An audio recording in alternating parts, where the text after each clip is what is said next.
donc à la fois une illustration de ce que j'ai pu vivre et ce que vivent surtout tous mes collègues là-bas en permanence, parce que mes collègues ils y sont toujours. Oui, puis ils font un très beau métier qui demande de l'admiration, parce qu'ils sont là-bas pour tout le monde, pour la France, pour une certaine idée de la France, on est là-bas pour soigner les gens. Nous ne sommes pas une armée d'occupation, nous sommes une armée pour aider les Afghans, et au plan médical, eh bien, les gens ils font un beau travail. Et globalement, les Français sont bien acceptés par la population. Ceux-ci ont été tournés sur l'aéroport, c'est Kaya, l'aéroport de Kaboul, où c'est à la fois l'aéroport civil et à la fois l'aéroport qui est utilisé par les armées occidentales, qui est sous le contrôle de l'armée belge, qui en assure la sécurité. Et c'était une mission avec les 2 Caracal français qui sont là-bas. Donc les 2 seuls hélicoptères français, et qui volent donc toujours à 2 pour des raisons de sécurité, assez bas. Et on voit que sur les images tournées à l'intérieur de la cabine, de temps en temps on aperçoit la hauteur. Vous voyez, on est assez bas, on voit bien les voitures, on est à 5 mètres quand on est très bas, jusqu'à 10, 15, 20 mètres. Donc là on monte un peu parce qu'on était au-dessus d'une colline, le paysage est très très vallonné. Donc là on s'aperçoit qu'on est évidemment très bas. Et je posais la question, le pilote me disait, parce qu'on voit souvent les petits bergers qui sont avec leurs chèvres, me disait, c'est une bonne photographie de l'état de la population afghane vis-à-vis de nous, c'est qu'il y en a un tiers qui sont indifférents quand on passe, il y en a un tiers qui nous disent bonjour avec un grand sourire, et puis il y en a un tiers qui nous jette des pierres. Ce qui montre la difficulté de savoir ce que la population afghane pense réellement de nous. Donc il s'agissait d'un voyage entre Kaboul et Bagram, qui est situé au nord de Kaboul, à environ 20 minutes, une demi-heure de vol. Donc c'est un paysage, comme vous pouvez voir, à la fois assez désertique et à la fois de temps en temps avec quelques vallées verdoyantes, plutôt désertiques. Donc là d'ailleurs, l'hélicoptère avait détecté quelque chose d'anormal au sol, donc il y a eu des leurres qui ont été envoyées, et puis vous voyez qu'on monte très très vite.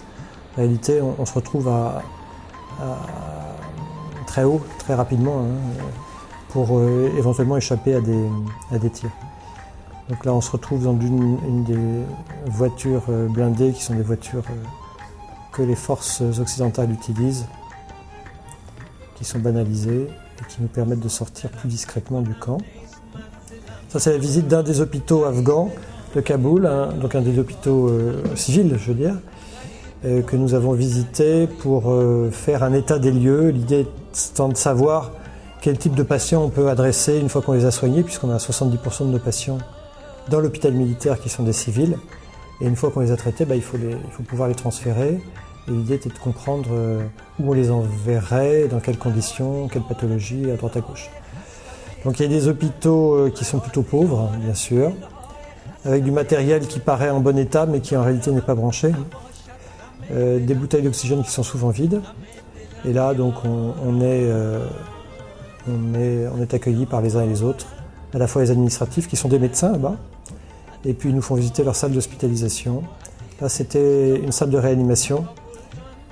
Donc, pas mal, c'est-à-dire propre, plutôt bien entretenu, mais avec peu de moyens. Et c'est toute la difficulté de Kaboul. Vous voyez, il y a des scopes. Les patients sont séparés par des draps, comme c'était en France il y a encore 25 ans, ou 30 ans. Et c'est un peu encombré. Donc les patients sont, en particulier les traumatisés du crâne, sont un peu laissés à l'abandon, il faut bien le dire. Et des moyens qui sont assez inégaux, d'un hôpital à l'autre, mais aussi d'un service à l'autre. Ça, c'était la salle de réveil, post-opératoire, avec des pathologies neurochirurgicales. Peu de personnel paramédical, c'est souvent la famille qui fait l'infirmier. Avec, ça c'est une tradition des pays en voie de développement, surveillance familiale.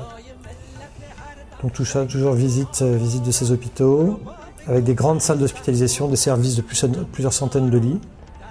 Et donc on aperçoit les patients en période post-opératoire.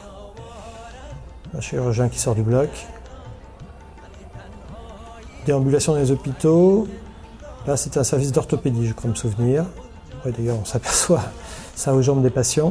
Vous voyez des grandes chambres avec 20-25 lits, avec évidemment des patients qui sont là longtemps, hein, des durées de séjour très longues, parce que on ne peut